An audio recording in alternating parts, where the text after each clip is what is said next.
আসসালামু আলাইকুম এভরিওয়ান। আজকে আপনাদের করে দেখাবো black forest cake. Half pound black forest cake কীভাবে করা যায় চলুন দেখি। প্রথমে একটি মিক্সিং বোলে 3 টেবিল চামচ ময়দা, 1 টেবিল চামচ কোকো পাউডার, 1 চা চামচ কর্নফ্লাওয়ার,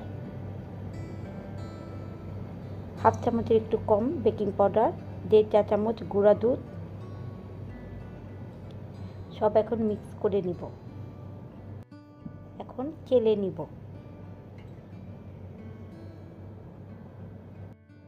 একটি ডিমের সাদা অংশ আমি প্রথমে লো স্পিডে একটু বিট করব, তারপর স্পিডটা একটু বাড়িয়ে দিব।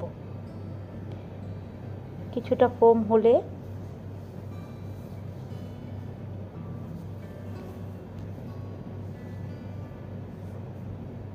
তিন টেবিল চামচ আমি চিনি দিয়েছি।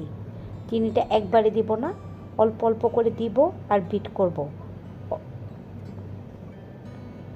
চিনি মিশে গেলে এখন আমি কুসুম দিয়ে বিট করব। হাফ চা চামচের একটু কম আমি চকলেট ইমালশন দিয়ে বিট করেছি। 2 টেবিল চামচ তেল দিয়ে বিট করব। তেল একবারে দেওয়া যাবে না, আর তেল দেওয়ার পর খুব বেশি বিট করা যাবে না। আমার বিট হয়ে গেছে, আমার ফোম রেডি। এখন আমি শুকনো উপকরণগুলো মিক্স করে নেব। শুকনো উপকরণগুলো 2-3 বারে দিব আর ঘুরিয়ে ঘুরিয়ে মিক্স করে নিব। একটু ঘুরিয়ে ঘুরিয়ে মিক্স করে নেব। একটি 6 ইঞ্চি প্যানে আমি ব্যাটারটা আমি দিয়ে দিয়েছি। একটু ট্যাপ করে একটি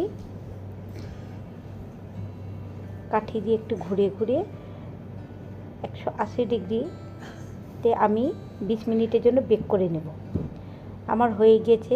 আমি এটাকে 2টি স্লাইস করেছি, আপনারা কেউ চাইলে 3টিও করতে পারেন। আমি সুগার সিরাপ করে নিচ্ছি, ক্রিম দিয়ে দিব। আমি এখন কেকটা ডেকোরেশন করে নেব। ব্ল্যাক ফরেস্ট কেকে মাঝে পাই ফিলিং দিতে হয়। আমি এখন এটাতে পাই ফিলিং দিয়েছি। আবার সুগার সিরাপ দিয়ে আমি এখন কেকটি ডেকোরেশন করে নেব।